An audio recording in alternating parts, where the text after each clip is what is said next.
before you actually learned about it? So I had spoken to her on the 22nd of May. I had tried for about a week to get a hold of her. And then my aunt, who lives out of state, called me to ask if I had heard from her. They normally spoke on a daily basis. So when I had left work, I want to say it was the beginning of June, I had left work and gone over there. Did you speak to her? Did you speak to her every day, basically? Every couple of days. But I had gone over the very beginning of June. And my dad said, oh, she went back to Indiana. And that's what I wanted to ask next. And that is, when did you speak to him, and what was his story, his first story to you? He had told me that they gotten into an argument and she took off and went back to Indiana. That was at the beginning of June. But I didn't really believe it because my grandmother's, her mom's ashes were still at the house, her purse, her cigarettes, things that she would have taken with her most definitely. So you went into the house and looked for her and her things to see whether or not you could verify what he was telling you? Well, so I had gone into the house because I wasn't able to get a hold of him either. So I went into the house. You had access to the Yeah. house. Okay. How old are you? 33. Okay. So you're the adult daughter, and you're welcome there, yes? And so you wanted to see what you could see. Yeah. Right. And what you saw led you to believe that what he had told you just wasn't the case, yes? Mm-hmm. And I continued for a couple weeks before I made the missing persons report to reach out to family, friends, anybody that may have heard from her. Did you confront him again during that couple of weeks? I see her things are here. I don't believe she's in Indiana. Where is she? Well, when I had questioned him again, because I had started to realize, he hasn't once asked if I had heard from her at that point, which was suspicious to me. But I had asked once again where she was, and he said, oh, I think she ran off with someone from work where she was working. And I told her, I don't believe that. She didn't like any of those people. She just went to work, did her job, came home. Was that just a suggestion that maybe she was with somebody from work? Mm-hmm. Okay. But at that point, I was still reaching out to everyone that, I knew she would talk to regularly. I was tracking her food stamp card at one point and seeing that it was being used, so I thought she was okay wherever she was. And when I had mentioned that to my dad, he said, oh, I've been the one using her card. He was using her card even after she was deceased. Yeah. But I thought, she was okay wherever she was because there was activity on her card. But once I realized he had been using her card, I immediately made the missing persons report because I knew something wasn't right at that point. And then you were the one to discover some of your mother's remains. Could you explain to me how that happened? So my best friend and I, we had all kind of had suspicions that something was wrong and that my mom was not okay. So we would do the buddy system anytime I would go to my dad's house. We had gone over there to make funeral arrangements for my grandmother, who had passed away on the 5th of July. And while we were there, she noticed teeth out in the driveway. She went outside to take a phone call from her father, and she had noticed teeth out in the driveway. I had stepped outside to smoke a cigarette, and she had called me over, and she pointed at the teeth on the ground, which I followed. There was a trail of them, which led to the side of the house, where we discovered the rest of the bones that we found. Was she specifically looking? She was just kind of pacing back and forth in the driveway while she was on the phone, and they were just right out in the open, right in the driveway. And she recognized what those are. Yeah.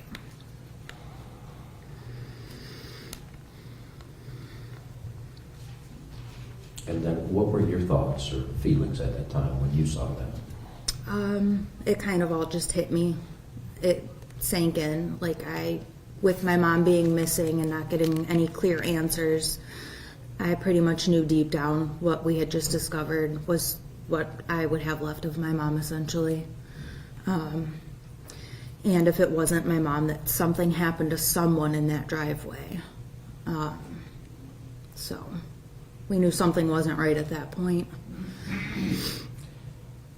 And then what was your first interaction then with the police? Did they come out there at that time? Or? Yes, we called them to come and retrieve what we found. And I had my son with me. I called my fiance to come and get him just because I didn't want my son there, just in case anything happened. And how old is your son? At that point, he was 7 months. I see. And so you waited there at the crime scene while they were processing the scene. Yellow tape and all of that? So that didn't come until a couple days later, until they identified for sure that it was human remains. Detective Callahan and an FBI agent came to the house that I was living at the time and did the DNA swab and everything to match it when they did receive news that it was human remains that they found. And then that's when they received the search warrant to go to my parents' house. Okay.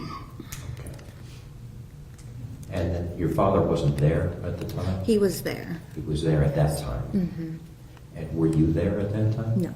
Okay. I was actually at the funeral home with my grandmother's remains. Like, my grandma was going to be cremated, so I was... You were there on that day? Yeah. So there's a lot happening in your life with loss. Yes. Compounded on top of each other. Right. There came a time when you and your father spoke, though?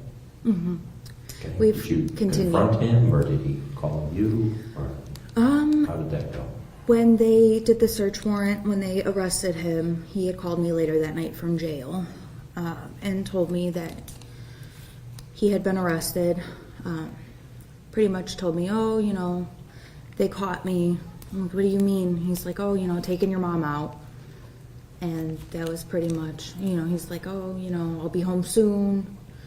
But we've stayed in contact through all of this. Okay. And then he called you at some point from the jail? Mm-hmm. And he gave you a... did he talk to you initially about the pushing or how she initially, his first story? Mm-hmm. But then later he did speak to you, as Mr. Drew said? Yes. Their house was broken into shortly after he was arrested. There were weapons left behind in the house after the search warrant, and everything was taken out of the house. But there were some weapons left behind. A couple of his guns were still at the house, and those were stolen. But when I had told him that their house was broken into and those items were stolen, that's when he changed his story and said that he had shot her by accident. Because you were talking about the firearms and guns, yes. Did you tell him that's not what you told me the first time? Or? Yeah, he went back to his original story at some point after that, which seems to be the story that he's sticking with.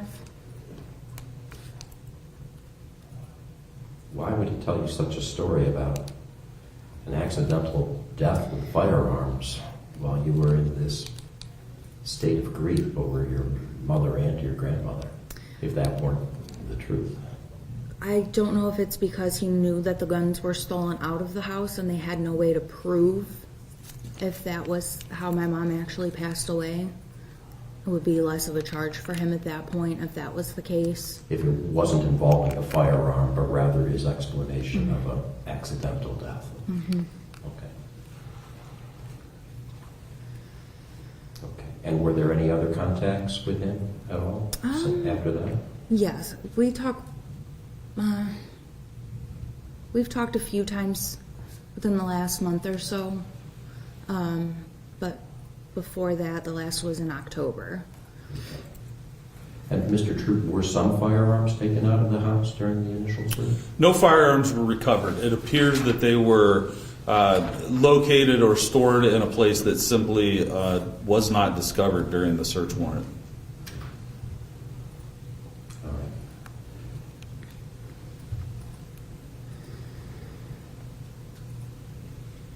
But do you believe that the house was broken into and some firearms were taken afterwards? Yes. There was a police report made when the house was broken into. And that report, was it made by you? Yes. And then you said that there had been firearms in the house? Yes. We knew there were firearms in the house prior to the search. I did let everyone, the detectives and everything, know that there were weapons in the house. So they would have been on the lookout for them? Mm-hmm. Okay. But when we received the list of items taken during the search, they were not listed on there, which leads me to believe they were still in the house at some point. Okay, so I see. You're assuming that they would have still been in the house. Yes. But as Mr. Troop has advised the court, there were no weapons found within the house. Yes. So you had spoken to your father about how the house had been broken into. Yes. And your belief that weapons were taken from the house. So at that time, he might have thought that perhaps there were some weapons that perhaps the police had. But at some point in time, he realized that there were not. Yes. And then, Mr. Troop, it's the state's position, after speaking with law enforcement, that there were no guns in that house and that they would have been disposed of then by Mr. Drahos? That's right. Certainly the opportunity exists that he could have disposed of weapons prior to the search warrant, but they did not recover any firearms from the search warrant. All right. So I thank you for answering my questions. It kind of gives the court a fuller idea of everything that happened. And also perhaps, I know you've been speaking with Mr. Troop and also with the detectives, right?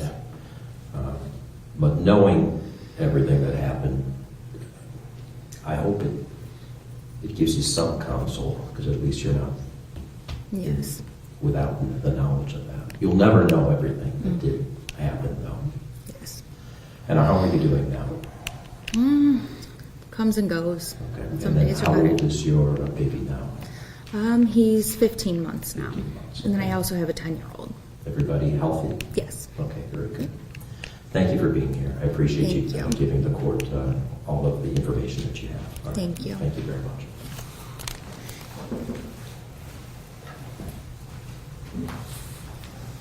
Okay, Mr. Troop, anything further? Nothing further, thank you. All right, and what is the state's position again? Your Honor, I firmly believe that the convictions here, the evidence that we have, certainly supports consecutive sentences in this case. Okay, thank you very much. All right. Mr. Drahos, I'll now hear from your attorney, Mr. Kersey. Mr. Kersey, could you please provide the court with any mitigation? If you want me to stay here at the table, we'd really like to. Why don't you stay there if All right, if thank you're you. more comfortable? I must tell you, Judge, mentioned before with you in the hallway that you and I, over the years, have had some very interesting cases. And I don't know if you smile because we've had some real interesting, odd, and different cases involving murders. And for some reason, you and I get those cases together. And this certainly doesn't minimize anything that happened here, but it certainly is just, we must attract one another in that regard. Judge, I must say this. You've always been very professional, Mr. Well, Kersey. thank you, Judge, but it's strange that we get those. Anyhow, Judge, what I have here is a 59-year-old man that has no prior criminal history whatsoever that I could determine. And I think that right from the beginning, when I've had thousands and thousands of clients over the 52 years I've been practicing, and usually they don't tell me the whole story, they don't recant stuff, and they don't really indicate, one, their guilt, and two, that they're remorseful. In this case, right from the beginning meeting him, he told me that he did this, and he's over and over told me that, and over he's told me that he misses Tammy. They were together 35 years or so. And I might also add that he's concerned about his daughter, and apparently they speak once a week and they get along. That's a good thing. So she said he is her father, even though he did these horrible things. Judge, we're also grateful to the state of Ohio for allowing him to plead to exactly what he did. Yeah, they reduced this to a voluntary manslaughter, and that's exactly what happened. I'm not going to go through what led to it, but apparently there was some kind of disagreement. He struck her. That's a felonious assault, any way you look at it. And as a result, the ensuing events and ensuing charges were created by him. Judge, he stepped up to the plate, as we say. He pled guilty to all these things that he's certainly guilty of. With me, didn't try to minimize anything. I must say this, though, Judge. I'm also grateful to Dr. Stankowski, who I referred this young man out to doctor for psychological sanity, not because of competency, but mainly because of sanity, because of the weird and unusual and stretched quote facts that I was dealing with. What I'm dealing. The thing that underscores everything in here, and what I'm about to say isn't trying to justify anything. I don't do that. I think you know that. But what I'm about to say is what Dr. Stankowski believes, and I believe, occurred here. In summation, in her report, it's her opinion, to a reasonable degree of medical certainty, that the defendant was experiencing alcohol use disorder 5 and acute intoxication at the time of the alleged offense. That it's also her opinion that, with a reasonable degree of medical certainty, that the condition did not cause the defendant to know the wrongfulness of his acts. I'm not saying that. I'm only approaching that. Alcohol is exactly what happened. The drinking, he was an alcoholic, and in my way of thinking, this is a mitigation fact for the court to consider. And even the doctor agrees with that.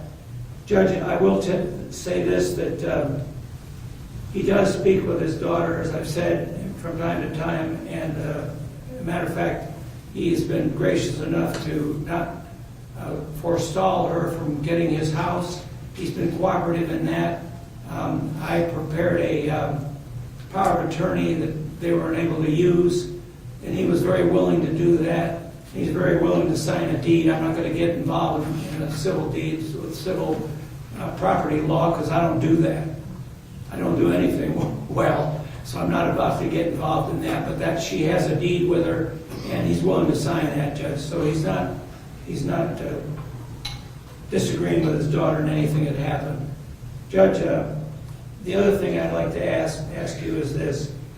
He's not quite elderly. He's a middle-aged man approaching 60. He's 59. There used to be in the Fed, when we have a sentencing, we can ask for a place that someone can go and the court can make a recommendation. Here this is a little different because of the Bureau of Prisons.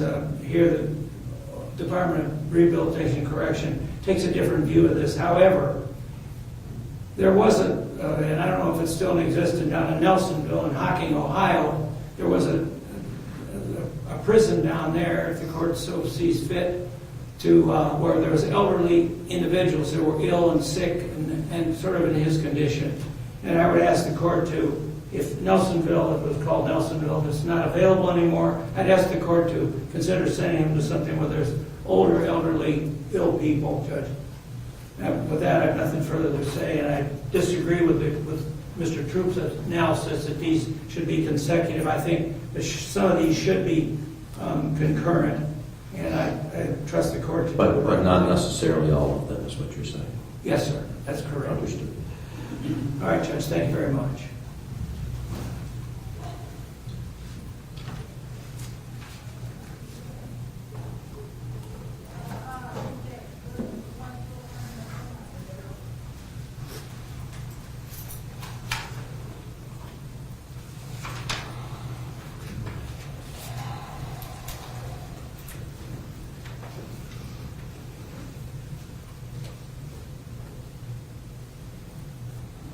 All right, Mr. Drahos, this is your sentencing, so you have an opportunity to speak to the court. This is your constitutional right to speak to the court. Would you like to say something here, sir?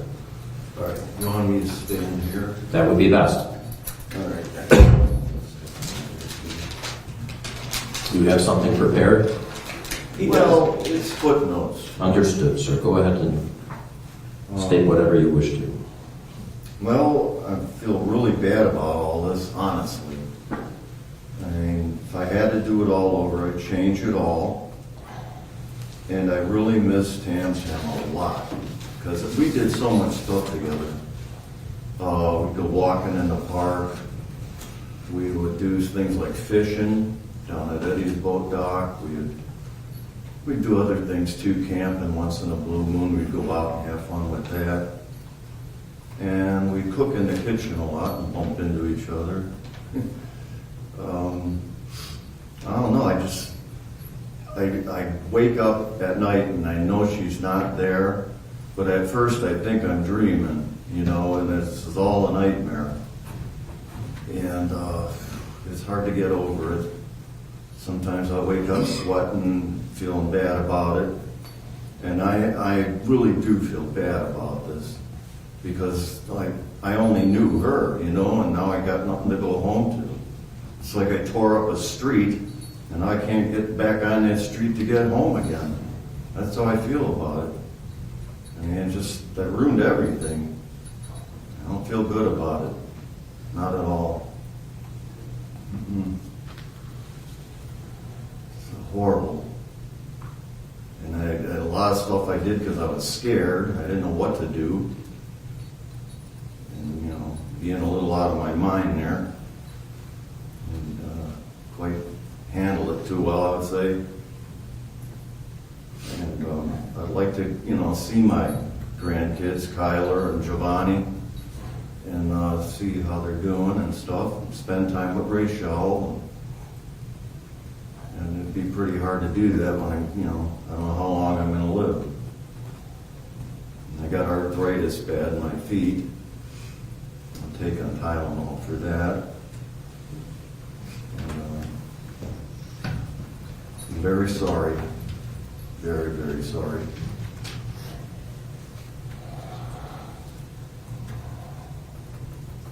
I really miss her. Well, you're talking an awful lot about yourself. I do. What happened there, Mr. Drahos? Did you shoot her?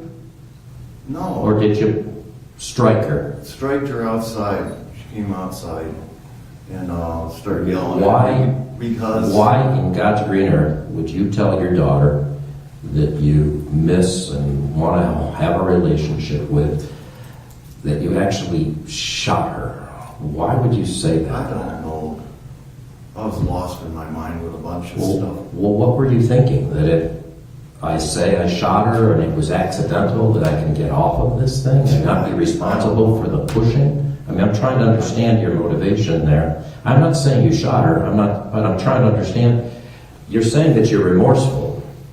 Mm-hmm. Why would you tell your daughter two different stories and leave her in the dark like this, first of all, for so long? I really don't know, Your Honor. If she and her friend hadn't found those teeth and the jawbone of the wife that you missed so much and did cooking with and bumped into and went camping and on walks for, why the hell would you not I don't know. say something to your own daughter who's in that misery? I mean, you want me to believe that you have some type of remorse for this, I do. but at the same time, your actions really belie that. I'm trying to understand your statements to your own daughter. All right. If you want to shed some light on that for me, Well, you I was can. very confused during all this, and yes, I was drinking. So it does fog your mind a bit, Between an accidental shooting inside the house versus Yeah, that's what I thought. a karate chop outside? I didn't know. Oh, no, I didn't do that. We fought outside. Was it a karate chop or? I don't know karate, but I just said it, because I don't know. Well, you said that word to the police, right? I know I did say that. But it wasn't that? No, it was a punch. It was a punch. To what part of her body? How did you punch her? With your fist to where on her? Probably in the nose area, I think. Okay. Because it's getting dark out. So, Okay. yeah. Somewhere in that area, but And then it all started because she fell down?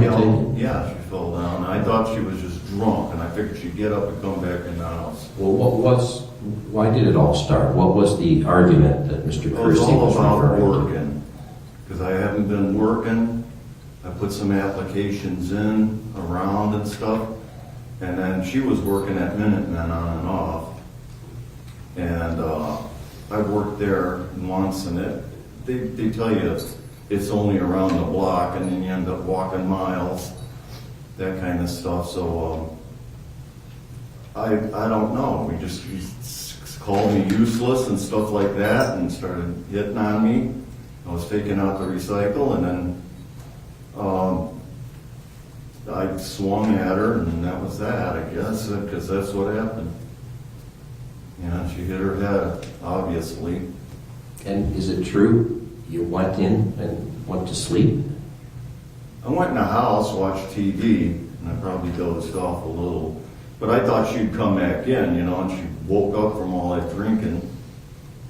They drank a vodka, like a Colonial Club or something like that. You and her, you're saying? No, I was drinking that Fireball, which is a cinnamon schnapps thing. And beer. We drank a lot of beer. And where did you sleep that night? I slept on the love seat. Is that where you normally are? Yeah, and she slept on the couch. Okay. But she didn't return. But you didn't notice that until the next morning? No, it was before that. It was in the middle of the night. Middle of the night? And then did you look for darker her? out. Yeah, I went and I put her in a garbage bag. When did you do that? That same night. That same night. And then After you woke up? yeah, So are we talking now 10 o'clock, 12 o'clock? maybe 2 about then, o'clock? I'd say. Okay. It was dark. Well, it had just been getting Put her dark. in there, and then later on, I was using Pine Sol double strength to keep the odor down. And at the end, I did not tear her apart. I just tried to take some teeth out, and a bone broke. Because I figured if you see the teeth, you'll know it's her from the dental record, but that didn't work out. And I did not chop her apart. I put her in 2 bags. And I one over the top at the end, and then I had to lay the garbage can down at that time, And then when I decided to take her and put her in the wagon, I just hoisted it, the whole 2 bags at once. How was she in 2 bags? How was she in 2 bags? One was up to her waist, and one was down to her waist, from her head down. And then how did that happen? I put her in the bags. So you had to somehow was it a skeleton at that time? She had, half of her body was in the other bag, and that's been there since it happened, okay? And then, But you had to have taken the body apart then, to put it in 2 bags. no, I did not. They're 2 separate bags, yes. Well, that was something else. That's some other garbage you must have got those pictures from. Because her remains went in one dumpster. In 1 bag with another bag around it as well? Over it, yeah. Over it. So 2 bags, not 2 separate bags. 2 separate bags, one over her head to her waist, and the other one was the first I bag see. that I had her in. Okay. Feet to the waist. Did you tape that up or? Okay. No, they were big enough. And then that happened when? That, to haul her to some, I don't even know, it's a blitz. But it wasn't the same, it wasn't that day, no? Oh, no, it was about a month later, I guess, I don't know, somewhere in June. All right. And so you had her in some type of a bin, I'm told? Yeah, the black bin at a garbage can. It's kept in the garage or outside, on the side of the Yeah, house? outside. Outside of the house? On the side of the house, yes? No, it's up towards the neighbor's garage. Okay, all right. So it's up towards the house more. And then you used Lysol at some point? No, I used Pine Sol, Pine Sol. Okay. liquid Pine Sol. And how much later did you do that? So 2 or 3 weeks, because the smell was getting there, you know what I mean? From Yeah. where the bin was, about how far away is the bin from the house?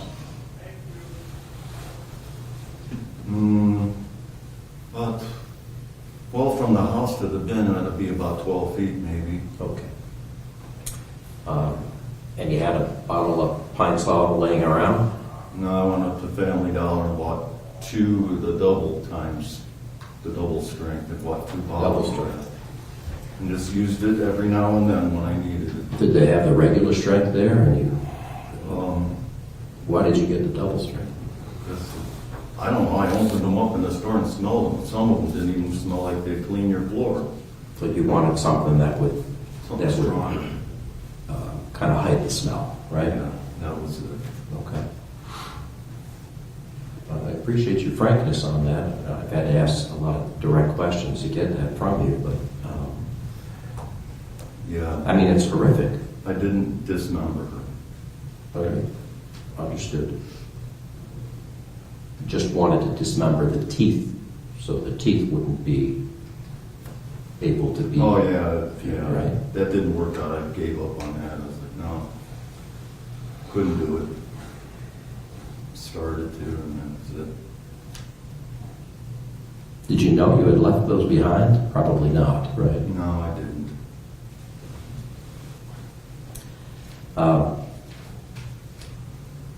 So when did that happen? The trying to take the teeth off when you That was- put her in the bin, or when No, you when I put her in the wagon. put her in the wagon to take the wagon to the I tried to dumpster? get the teeth out. I used a trowel, and that didn't work. A trowel, like a garden trowel, Yeah. to kind of dig them out. Yeah, it didn't. Yeah. All right, and then you took it to the dumpster, yes? But I don't know which dumpster. But that same day, or no? No, yeah. And then when did you go I back? waited until real late at night to go though. That's a smart, probably right, because it's dark, nobody could see you. Is that why you did that? Yeah. Okay. And then when did you go back to the dumpster? Did you do that? Did you ever go back to the dumpster? Okay. All right. I just said goodbye to her Okay. at the dumpster. At the dumpster. That's what I said.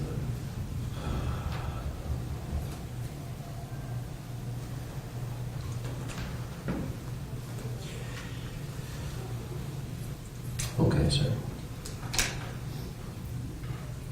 All right, thank you very much, sir. You may be seated.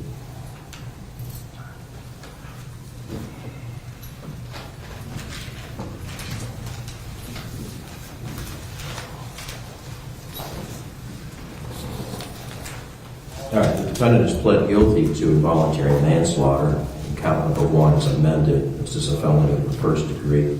At the time of your plea, sir, the court and you discussed the presumption of incarceration. Do you recall that, sir? Yes? We talked about the prison time that you could receive. Yes? Do you recall that? Yeah.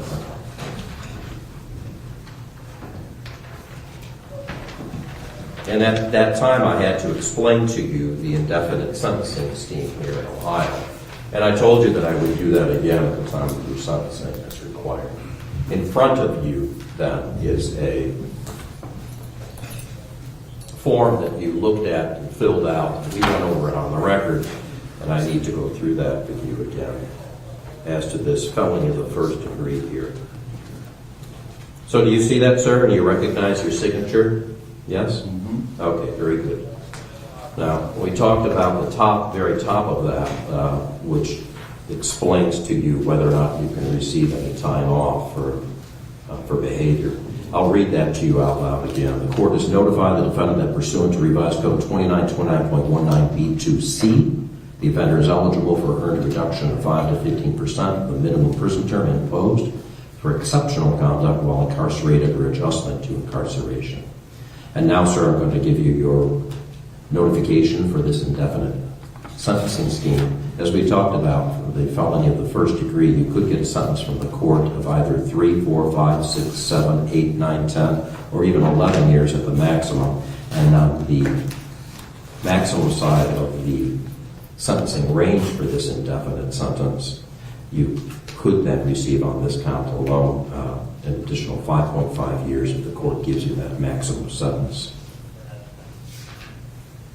So I need to advise you that as to your notification here again, it is rebuttably presumed that the offender will be released from the service of the sentence on the expiration of the minimum prison term imposed as part of the sentence, or on the offender's presumptive earned early release date as defined in section 2967.271 of the revised code, whichever is earlier.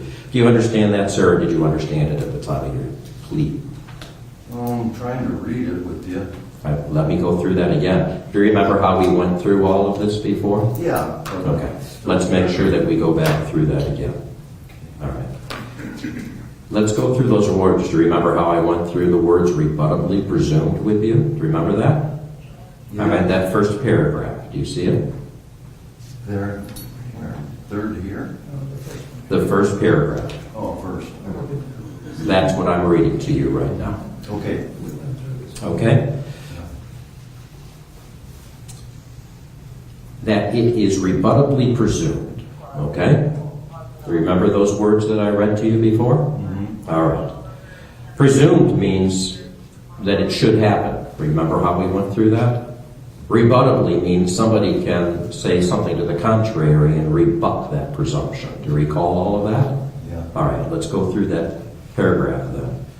That it is rebuttably presumed that the offender, that would be you, Mr. Drahos, will be released from service of the sentence on the expiration of the minimum prison term imposed as part of the sentence, or on the offender's presumptive earned early release date as defined in section 2967.271 of the revised code, whichever is earlier. Did you understand that at the time of your plea, and did you understand it now? Mm-hmm. All right. Paragraph 2, that the Department of Rehabilitation and Correction, that means the prison system. Do you understand that, Mr. Drahos? Yes? Yes, I do. Okay. That the Department of Rehabilitation and Correction may rebut the presumption described in Division B2C1 of this section if at a hearing held under section 2967.271 of the revised code, the department makes specified determinations regarding the offender's conduct while confined, that would be your conduct while confined, comma, the offender's rehabilitation, comma, the offender's threat to society, comma, the offender's restrictive housing, if any, while confined, and the offender's security classification. Do you understand that paragraph, sir? Yes. And did you understand it at the time of your change of plea? Good conduct.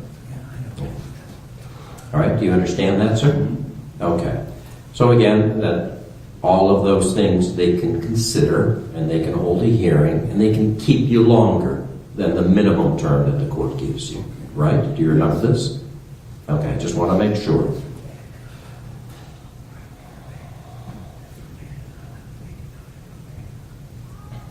And then paragraph 3, let's go over that again. That if as described in Division B2C2 of this section, the department at the hearing makes the specified determinations and rebuts the presumption, the department may maintain the offender's incarceration after the expiration of that minimum term or after the presumptive earned early release date for the length of time the department determines to be reasonable, subject to the limitations specified in section 2967.271 of the revised code. Do you understand that, sir? Mm-hmm. All right. Paragraph 4. That the department may make the specified determinations and maintain the offender's incarceration under the provisions described in Division B2C1 and 2 of this section more than one time, subject to the limitations specified in section 2967.271 of the revised code. Do you understand that paragraph as well? Have you understood all of these at the time of your change of plea, sir? Okay. Paragraph 5, that if the offender has not been released prior to the expiration of the offender's maximum prison term imposed as part of the sentence, the offender must be released upon the expiration of that term. Do you understand all of that again? Yes. And did you understand it at the time of your change of plea, Mr. Drahos? Yes? Okay, all right. Judge, if I may just say that I went over this before you did with David. I went through in detail and explained, particularly paragraph 2 in there. I explained to him that the side, as I was talking to him, it's about bad conduct when you're in the institution, is what it is. Yeah. And in summary, we said the same thing at your change of plea, you said, Mr. Kersey. And then I went back to him to make sure that he understood paragraph 2, that it's about a number of factors. It boils down perhaps to bad conduct, but remember how we went over that. The department makes specified determinations, Mr. Drahos, regarding your conduct while confined, but also your offender's rehabilitation, right? Yeah. And also your threat to society, right? And also your restrictive housing in the prison system, if any, while confined, right? Yes. And then finally, your offender's security classification while you're there. Do you understand all of that, sir? What is security? Well, depends on your behavior there, and if they have to say, okay, this is an offender that we have to watch more. We discussed this at the time of your plea. Your security classification. Oh, okay. You're not going in there as a low-level felon. You're going in there as somebody who's committed an involuntary manslaughter. So they have that risk determination, and they decide what your security level is. Do you understand that? Yes. Did you understand that at the time of your change of plea, too, when we went over it? Yeah. Okay, very good. All right, sir.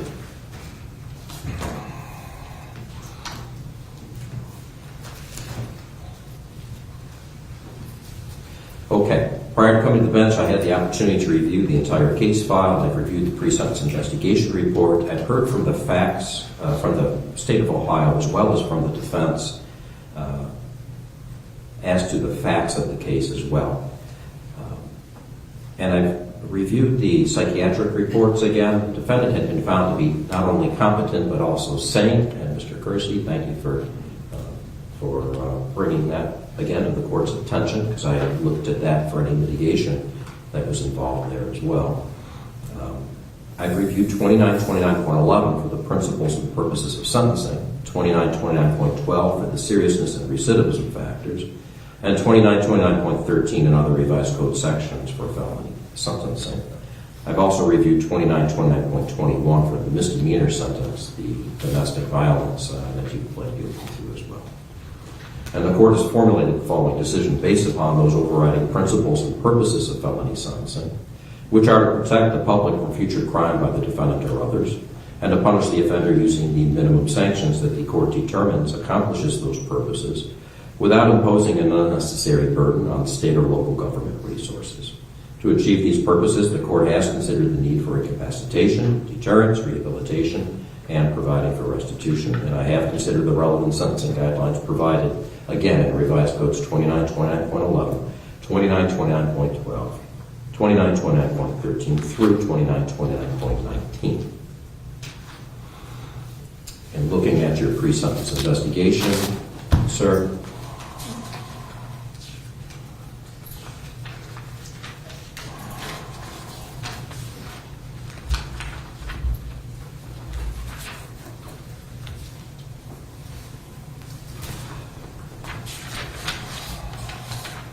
the court will note the Ohio Risk Assessment Summary, your recidivism risk level. You have 2 high scores in education, employment, finance, as well as substance abuse. A medium score in family, social support. A lower score in criminal attitudes and peers. The facts of this case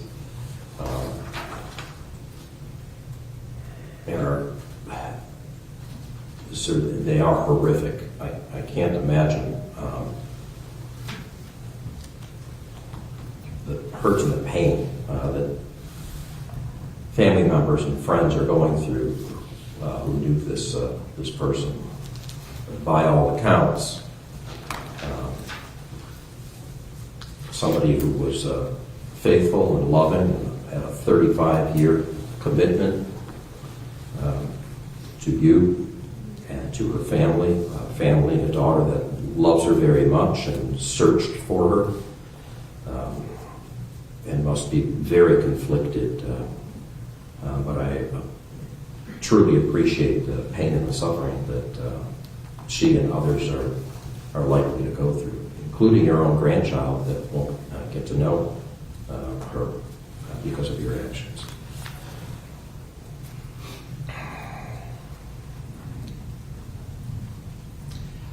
I don't know all what did happen, sir, but it is very clear that if it hadn't been for your anger, she would not be dead. She'd be here with us.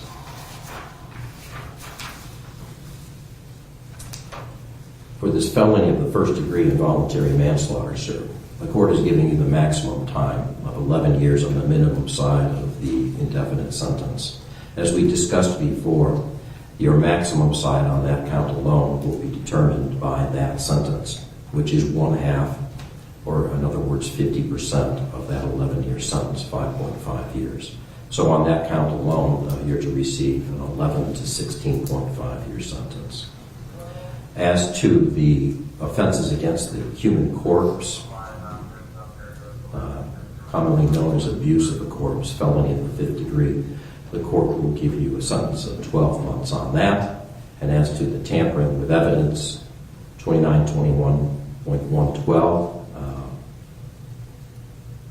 for the harm caused here on this, and your very callous disregard of the sanctity here of life and this body of somebody that you say that you loved. The court is giving you the maximum sentence there, 36 months. I'm going to run the abuse of a corpse concurrent, that 12-month sentence, with the involuntary manslaughter and the tampering with evidence charges. Domestic violence charge, misdemeanor of the 1st degree, by law will be run concurrent with all the sentences. That will be a 180-day sentence on that. As to that offense of tampering with evidence, a felony of the 3rd degree,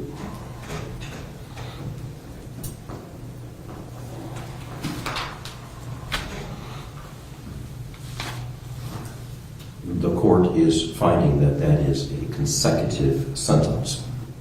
You must serve that sentence consecutively to the involuntary manslaughter sentence, sir.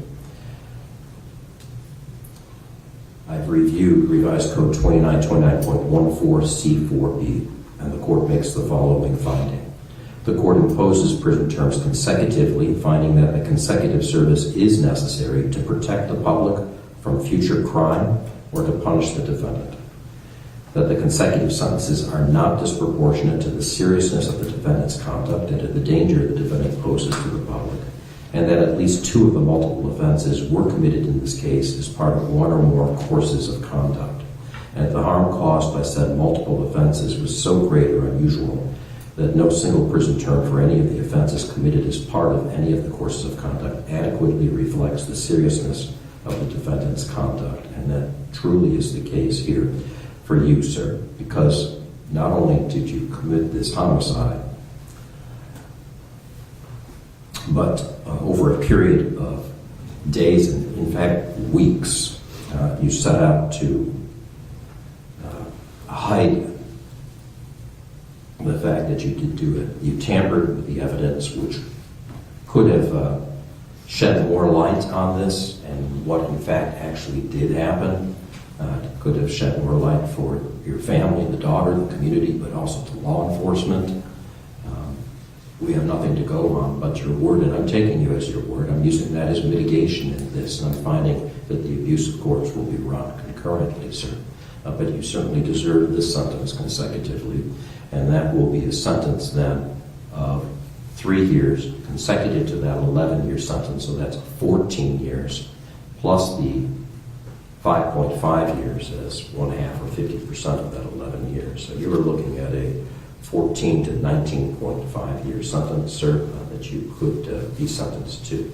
As to your post-release control, when you are released for this felony of the first degree, there's a mandatory minimum of 2 years up to a maximum of 5 years that you will be supervised by the adult parole authority.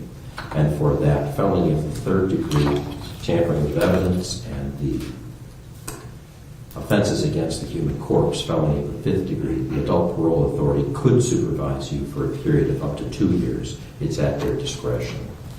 As I read this to you at the time of your plea, I'll read it to you again. If you violate any post-release control rule or condition, you may be subjected to a more restrictive rule or condition, a longer duration under supervision, or you could be sent back to prison even though you've done all the time to which you have been sentenced. You could get up to 9 months in prison for each rule violation. The total, however, for all rule violations cannot be any more than 1/2 of the prison sentence that you receive, unless the rule violations for the commission of a new felony, in which case you could receive a prison term of the greater of 1 year, or the time remaining on post-release control, in addition to any time that you receive for the new felony. The post-release control prison term must be served consecutively to any prison term that you receive for the new felony. I don't think I've ever heard of a case, sir, where somebody has tampered with the evidence so many times.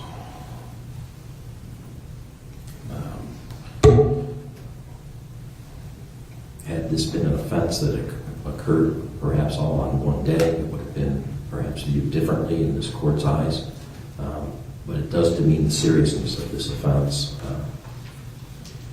if the court were to give anything different than this. I'm going to find you to be indigent at the request of your attorney, Mr. Kersey, and I will not levy any court costs or fines against you, sir. And I will give you the information that you do have a right to appeal your sentence. If you're unable to pay the cost of an appeal, you have the right to appeal without payment. If you're unable to obtain counsel for an appeal, counsel will be appointed without cost. If you're unable to pay the cost of the documents necessary to appeal, such documents will be provided without cost, and you have a right to have a notice of appeal timely filed on your behalf. Is there anything further, Mr. Troop? No, Your Honor, I think you've covered it. Thank you very much. Mr. Kersey, anything further? Yeah, it's a thorough job. I appreciate the court doing that. If the court would make some sort of finding, recommendation where, again, where he could go. I'm not sure where they have elderly individuals that are sort of sickly. First of all, Mr. Kersey, I don't find 59 years of age to be elderly. I'm elder. I won't ask you your age, sir, but I think it's north of 59. 82. I didn't ask, I wouldn't have. But, sir, more importantly, Mr. Drahos, the court doesn't make that determination on what prison that you go to. You'll go to initially to the Lorraine Correctional. It's still Lorraine Correctional, isn't it, Mr. Drew? Yes, it is. And they make an assessment there. It's the same type of assessment regarding your risk and the security issues, as well as what you pled guilty to and been sentenced on. And they make those determinations as far as where the Department of Adult Rehabilitations and Corrections will house you. It might be in a place like Mr. Kersey suggests. It might be someplace else. And they also might sentence you to one place to begin with and then to another place. But they make all those determinations when you're down there and they evaluate you over at LCI. All right, sir? Mm-hmm. All right. Thank you very much. Thank you, everybody. Sit in the back. Let's step in the back. Take care of yourself. Does the court want this back? Yes, sir.